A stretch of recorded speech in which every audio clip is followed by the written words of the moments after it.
Okey, ada yang tanya kalau nak buat bisnes kereta sewa dengan Go Greenmatic ni kena daftar SSM ke?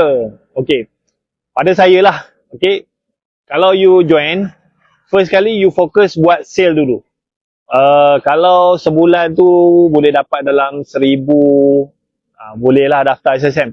Sebab apa, kalau you tak ada SSM pun, kalau you ada pelanggan nak buat bayaran, you boleh gunakan akaun Go Greenmatic. So customer boleh bayar ke akaun Go Greenmatic.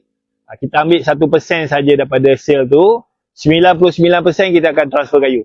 Okay, so bila you dah ada banyak customer, sale pun dah okay, you boleh daftar SSM. Sebab apa?